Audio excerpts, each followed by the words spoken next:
Syederalun anggota MPU Aceh Barat Abu Arifin Mahmud melakukan kunjungan ke MTS HBS Melabuh pada Senin 24 November 2025. Kunjungan ini merupakan bagian dari program MPU Sawa Sikula yang bertujuan untuk memperkuat pemahaman keagamaan di lingkungan pendidikan melalui penyampaian tausiah dan pembinaan langsung. Syederalun anggota Majelis Permusyawaratan Ulama atau MPU Aceh Barat, Abu Arifin Mahmud melakukan kunjungan ke MTS HBS Melabuh pada Senin 24 November 2025. Kunjungan ini merupakan bagian dari program MPU Sawa Sikula yang bertujuan memperkuat pemahaman keagamaan di lingkungan pendidikan melalui penyampaian tausiah dan pembinaan langsung.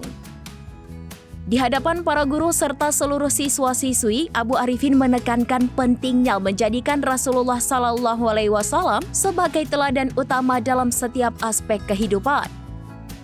Ia menjelaskan bahwa Nabi Muhammad SAW bukan hanya pemimpin umat, tetapi juga guru terbaik yang mampu membina keluarga serta para sahabatnya dengan metode pendidikan yang sesuai tuntutan agama.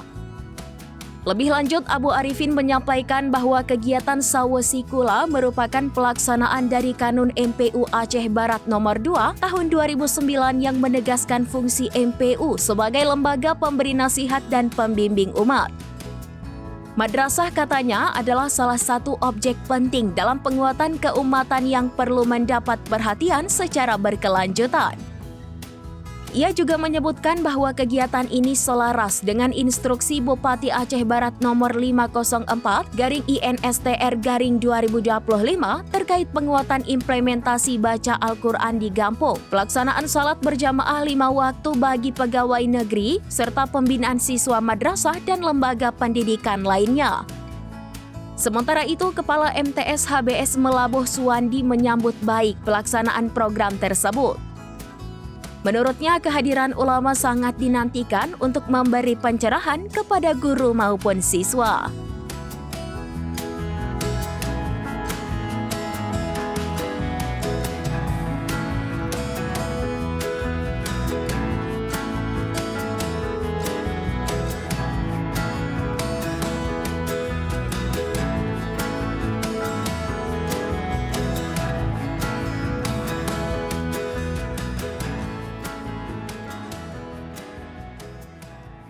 Kegiatan yang kita lakukan pada hari ini adalah merupakan suatu sosialisasi dari kami MPU Aceh Barat berdasarkan dari sidang paripurna MPU Aceh, yaitu menyangkut dengan kesepakatan dan harus sinkron antara para pendidik dengan anak didik dan dengan keluarga anak didik. Itu sangat penting, itu modal pertama. Keberhasilan pendidikan negara kita Republik Indonesia ini apabila hal yang demikian itu terjaga dengan rapi dan baik.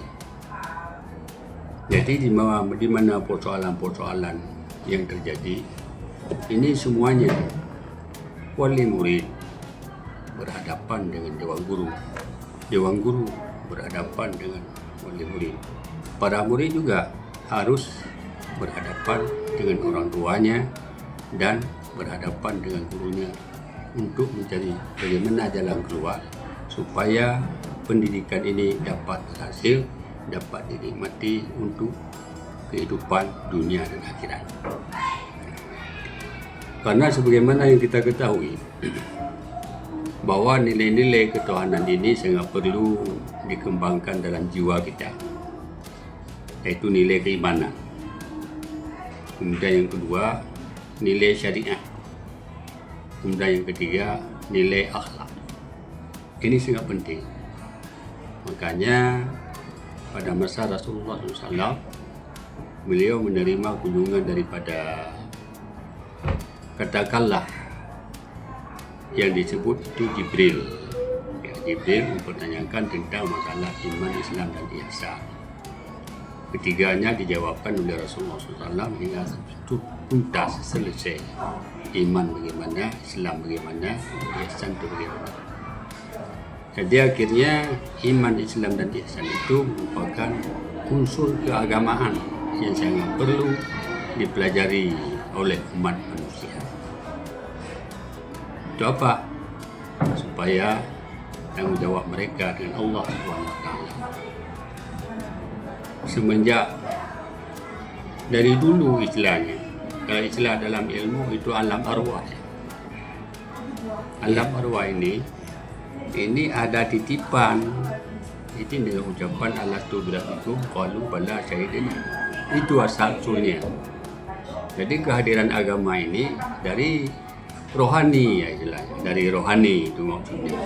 Maka Islam yang hadir daripada kerohanian ini harus dijiwai oleh setiap anak didik. Maka di sinilah membutuh kepada pendidikan supaya rohani itu bersih, jiwanya bersih, perasaannya bersih. Jadi di saat datang pertanyaan atau bermacam-macam hal yang lain, sudah bisa dijawab dan dapat ditantang dengan kalimat itu namanya alastu birabbikum qalu bala syahidina. Bukankah aku sebagai Tuhan kamu? Mereka menjawab, syahidina, benar, tiada Tuhan selain daripada Allah SWT. Itu menyangkut dengan keimanan. Kemudian karena iman sudah ada, program iman ini harus ada syariat, harus ada aturan. Jadi makanya pendidikan yang sekarang yang kita lakukan ini, kita programkan kepada mereka syariat yang sempurna. Salatnya bagaimana, puasanya bagaimana, zakatnya bagaimana, ibadah haji umrahnya bagaimana, dan juga persoalan-persoalan yang lain itu harus sempurna. Udkhulu fi silmi kafah. Masuklah kalian semua dalam Islam dengan sempurna. Kami ditugaskan atau mendapat perintah dari MUAC untuk menghadirkan, menyampaikan semua persoalan yang menyangkut dalam pendidikan ya. Tadi pendidikan ini yaitu sebagaimana yang telah kita maklumi, setiap kita berkewajiban melaksanakan pendidikan agama supaya dengan pendidikan ini ya manusia ini dapat terbina akhlaknya, moralnya dan imannya kepada Allah Subhanahu Wa Taala. Begitu kira-kiranya. Jadi karena itu pengabdian, kita punya pengabdian, baik kita sebagai para pendidik dan juga mereka sebagai anak didik dan juga mereka sebagai keluarga anak didik harus punya pengabdian. Pengabdiannya apa? Jadi harus dia ingat, yang harus diingat, setiap kita punya kewajiban untuk mendidik anak. Itu sangat penting. Kenapa demikian? Karena tidak terlepas tanggungjawab kita dengan Allah Subhanahu Wa Taala. Karena anak ini pemberian itu. Habat Allah. Ya. La yanfa'u malun wala banun illa man atallaha bi qalbin salim. Ya. Nah itu konsep pendidikan. Tidak berguna harta dan anak kecuali bila harta dan anak itu kita gunakan untuk fasilitas pendidikan. Iya. Ya. Kemudian dari pendidikan itu akan mendapat hasil. Apa hasil? Memang sekarang kita mendidik anak. Nantinya anak kita akan menjadi pendidik, dia mendidik anak yang lain. Ya. Jadi khairun nas may yanfa'un nas.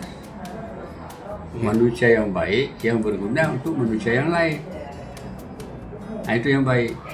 Tapi kalau manusia berguna untuk dirinya itu kurang baik. Sangat baik manusia yang berguna untuk manusia yang lain. Nah, ini konsep dalam Islam. Ya, ini konsep dalam Islam. Jadi memang semua masyarakat harus mengetahui. Nah, ini persoalannya. Maka demikian kendala-kendala itu tetap ada kendala. Banyak tantangan yang harus kita hadapi untuk mensejahterakan, menciptakan keberhasilan dalam upaya kita menjalankan pendidikan agama. Karena ini perintah dari Allah SWT berdasarkan wahyu Al-Quran yang Allah turunkan kepada Nabi. Semoga manusia ini harus ada pendidikan. Bagaimana Rasulullah sendiri mendapat pendidikan dari Allah, jadi juga manusia-manusia ini sebagai hambanya harus mendapat pendidikan dari Rasulnya, yaitu Nabi Muhammad sallallahu alaihi wasallam. Contohnya, Rasulullah pernah mendidik sahabat, "Sallu kama ra'aitumuni usalli." Itu contohnya ya. Sembahyanglah kamu sebagaimana kamu lihat aku sembahyang. Artinya persoalan salat ini harus ada contoh, praktek dan praktek itu harus ada. Kemudian belajar juga harus ada. Teori dan praktek istilahnya. Teori itu porsinya harus sama. Harus sama. Jangan banyak konsep. Nggak ada teori ya. Jadi teori ada, prakteknya juga ada. Setelah kita teori sepenuhnya sesuai prosedur hukum, lalu kita praktek. Umpamanya, idza kuntum ila salat fa'tilu wujuhakum wa aydiyakum ila al-marafiq famsahu bi ru'usikum. Itu sebagaimana yang telah disebut dalam itu semuanya harus diikuti dan dilaksanakan, teori serta praktek. Itu tugas daripada pendidikan ya. Dan pendidik. Jadi mungkin yang mengikut dengan pendidikan benar-benar kita harus berpegang kepada tuntunan Allah dan Rasul. Dan ke sana tujuannya. Jadi karena demikian, negara kita Republik Indonesia ya ada kesepakatan mereka semua mempersiapkan anggaran ya untuk dana pendidikan. Yang menyiapkan. Ya, dipersiapkan anggaran pendidikan. Berapa itu terserah daripada apa yang mereka. Itu harapan Abun ya. Ya. Supaya pendidikan kita ini sinerginya bagaimana kita katakan sampai kepada cita-cita yang diharapkan. Iya, betul. Karena manusia ini nggak boleh tidak dididik, tidak boleh dibiarkan hidup semena-mena. Itu sangat berbahaya. Demikian informasi terkini Syedaralun. Saksikan terus informasi lainnya. Jangan lupa like dan share seluruh akun serambinews.com. Download Tribun X sekarang. Menghadirkan lokal menjadi Indonesia.